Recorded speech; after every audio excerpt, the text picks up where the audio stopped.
Hello, this is the first episode of season 3. I'm Catherine Marie, and I did not mean to just rhyme right there. And you are listening to Long COVID Real Talk podcast.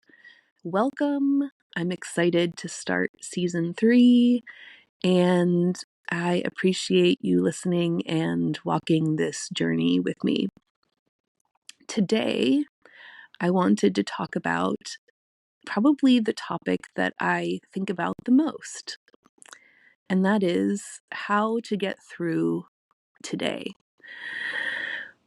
I know it sounds a little bit like a downer, but I think if you have long COVID, you understand how frequently that is in our minds because we are grieving the life that we lost, and we're still trying to figure out how to navigate life with long COVID.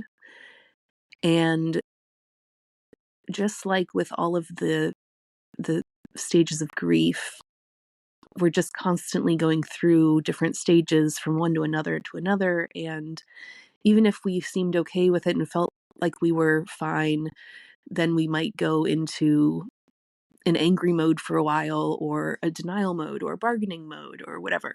So it is a frequent thing and recurring theme for me to think about how to get through the day. I feel bad even admitting this because I want to say that being a wife and a mother and a sister and a daughter and a, neighbor and friend and cousin and all that stuff, that should be sufficient to carry me through all of my days. But as you know, with long COVID, it is really, really hard to live with it. And it can be really intense. So one of the ways that I deal with this is I take a page from when I used to work as a social worker, a crisis intervention specialist, when I used to answer the suicide hotline a long time ago when I was practicing as a social worker. And what I used to do for people that called in feeling really down and feeling like they weren't sure if they wanted to live. So I kind of try to use the same concept for myself. And I'm just sharing that because I don't know, I imagine that it will be helpful to someone somewhere. And even if it's not that helpful, just knowing that you're not alone in going through it, hopefully that in and of itself will be helpful. So when I used to talk to people on the suicide hotline and they didn't really know how they were going to get through the day, they were really down. This is assuming that you've done things already that will give you the greatest likelihood to have a better day tomorrow. So, for instance, if you're feeling really down, if you're feeling really depressed, make sure that you're already connected with mental health providers, because even though long COVID is not something that is all in your head by any means, it definitely has a profound impact on your head because you're learning how to deal with a completely different life than you had just a little while ago. And that would mess with anybody's head. So you're not alone. And anyway, so how do you make it through the day? Assuming that you've already put into place things like you have therapy that you're going to, or you are seeing at least a primary provider, if not a psychiatrist or a psych NP or a psych physician assistant, for, to consider medication if it's appropriate for you. It may not be, I don't know. But these are all things, extra support beams to kind of put in place to help lift you up during these times. So, okay, so now you're just thinking, all right, I've done all the things that I can think of, and I just feel like it's hard to exist. So, this is the hard part, just existing, right? So, I think when I was doing the suicide hotline, I would just ask the person I was talking to on the phone, okay, what are you going to do for the rest of today? And they would say, well, I don't know. And I would say, well, is there a show that you watch? Or is there something that do you have a pet? Like what's going on in your house right now? And we would work through a little schedule. Excuse me. We would work through a little schedule for getting them through the rest of the day. So a lot of times the schedule would be, okay, they're going to go into the kitchen when we hang up the phone and make themselves dinner. And that could be anything from a very ornate dinner, which is not common, to something very simple like macaroni and cheese or peanut butter and jelly or a protein shake or whatever they felt would be helpful to their body, to get the nutrients that it needs. And then thinking about, okay, does your body need any sleep, especially with long COVID? We're tired a lot. We need a lot of sleep. Is this something that we can improve by resting in our bed? And sometimes we can't because our brains are wired, but our bodies are tired. Oh, that rhymed too.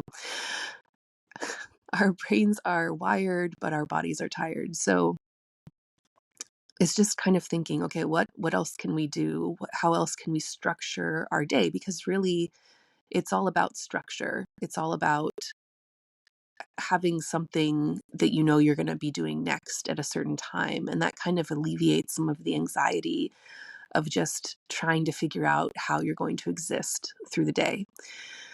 So, for example, like I was saying, making a meal, taking a rest, watching a TV show, watching a movie, listening to a podcast, listening to an audiobook. I particularly like true crime audio book stuff because I don't know, I just like trying to figure stuff out. I watch a lot of Law and Order and I do a lot of crocheting. And I wanted to use this as a little bit of a segue to uh, the long COVID circuit training. This is something that my husband came up with in response to what my little sister and I did when the rest of the family went on excursions during a recent vacation. And the sister who has long COVID and I stayed at the lake house and rested and did what my husband ended up calling long COVID circuit training, which is as follows. So first, we would go and get our bathing suits on and go and just kind of take a dip in the water. Then we would lay out and get some vitamin D for about 10 minutes, maybe 20 minutes. And then we would go inside and, if we were hungry, we'd have something to eat, or if we were thirsty, we would have something to drink.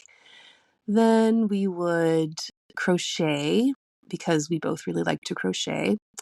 And then we would listen to an audiobook while we were crocheting or a podcast. And we would both be listening to it together. It was not separate, but the same thing because we were, hanging out. And we worked on a puzzle. I found that a really sweet spot for me is when I'm doing a puzzle while listening to an audiobook. I don't know why, but the way my brain works and my fingers are putting the pieces together to try to see if they fit, for some reason that puts me in a really nice flow state. So I wanted to pass that along in case anyone else was interested in doing puzzles and listening to audiobooks. And then the other thing besides the puzzles is then we would move on to adult coloring. And that is it. That's the long COVID circuit training. So hopefully some of those ideas are helpful. And I think the biggest thing wrapping up is just to make sure that you reach out to people if you need to, especially I know many episodes earlier we talked about having a flare-up protocol. And this in a way, I think for days like when you are having a hard time existing, you might not be in a separate flare, but a lot of the same things that you would do in a flare-up protocol, you would do for a I'm trying to get through the day here protocol. So all of the all of the people that you would reach out to, all of the activities that you would do, all of that. I recommend all of that. So anyway, we're wrapping up here because it's been over 10 minutes and my brain is getting foggy, but I wanted to mention all of those things and remind you again that you're not alone. And the best thing that I've been trying to do is just try to accept my current reality and try to look forward and see how I can accept my current reality and also live my life, because it's definitely a challenge to try to learn how to do this. So hopefully that helped. I hope you're having a great day, and we'll talk again real soon. Okay, take care. Bye.